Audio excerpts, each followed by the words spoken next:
Hi people, and hello my chili con carne crew, it's a man who just designed for my eyes. Chili here, doing a 5-minute review on Daniel Santiago's newest albums, plural, Olhos de Agua, and Daniel Santiago plays Eric Clapton. Longtime fans of the channel might recall the name Daniel Santiago from my top 10 list of favourite songs of 2021, where I included his track Open World, which features a little-known guest musician named Eric Clapton. This song would introduce me to the amazing guitarist from Brazil and his intriguing and atmospheric effort, Union, with its eclectic sound that really enchanted me. I've covered him in a few episodes now of 5-minute reviews, but with this latest effort, his duo performance alongside Fabiano do Nascimento, I didn't think I could quite capitulate these recordings into a 5-minute review, and quite do it justice. So, just by chance, a few weeks after that release, Daniel Santiago also dropped another record, and I thought this would be a perfect time to combine these two albums into one review. So let's begin.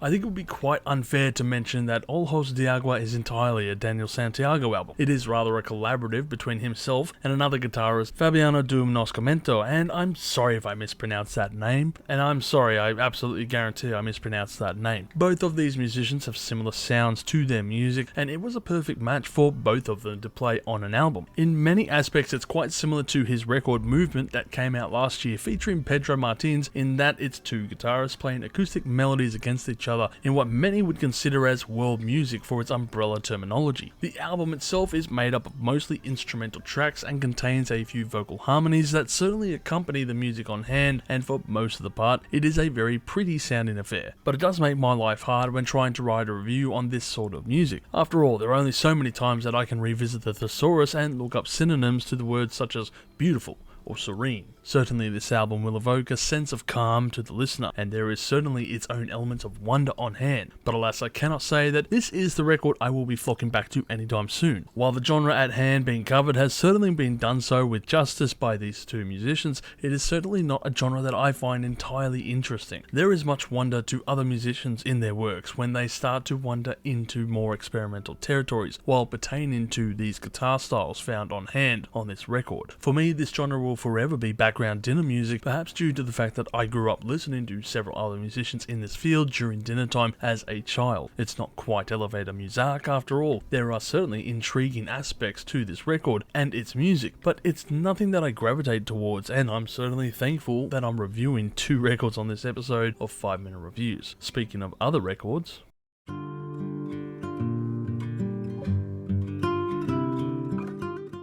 now, covers albums can be very precarious because it is very easy to make a misstep and not only alienate your fans but another group of fans too. And given Daniel Santiago's predisposition to the original artist, it not only made sense for him to do this record but rather seemed like a matter of time. There are 11 tracks on this record, ranging from Wonderful Tonight to Cocaine to My Father's Eyes to perhaps some of his lesser known material such as Circus or For Love on Christmas Day. The main and reoccurring theme within these covers is that they are all performed as instrumental pieces and in a lone acoustic guitar style customary to his semi-flamingo and relaxed playing style, which serves as a bit of a contrast to the traditional stylings of Old Slow Hands himself. In fact, the best way to surmise these songs on hand is that they are being played in a completely different genre to their bluesy counterparts, and are at times very discernible to the originals that they are based on. One of the more peculiar aspects that I faced during the playthrough of this album was that moment that I was expecting to drop when you can pick the original song that is contained within the cover, except this moment never really comes to pass. So I guess for this reason alone, the album is rather surreal and intriguing to hardcore Eric Clapton fans to hear his music done in a very different manner. To me, it left me pondering to myself, is it truly a covers album or rather a new record by Daniel,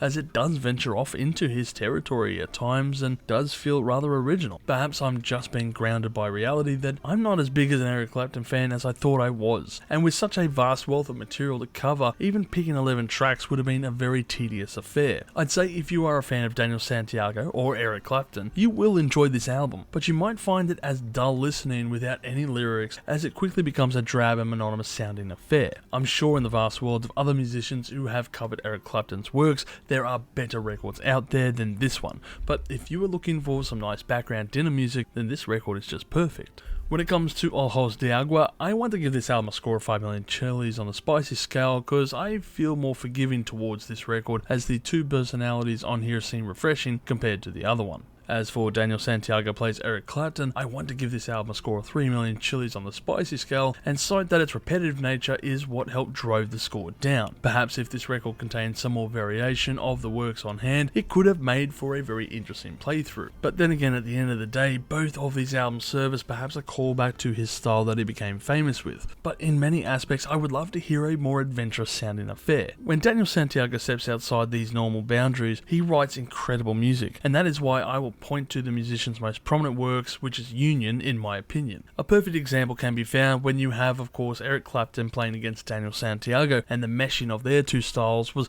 one of wonder. I think it's high time that Santiago found a musician who is different to what he is known for, and tried to write a very vastly different sounding album, because I know that he has it in him. If you've enjoyed this content, make sure to smash that like button, subscribe to us, and stay notified for future music related content, because it keeps our manager happy at the end of the day. We are also on Discord, Instagram, Facebook, and all those other social platforms if you want to check us out. As always, people, you have a great day and stay spicy.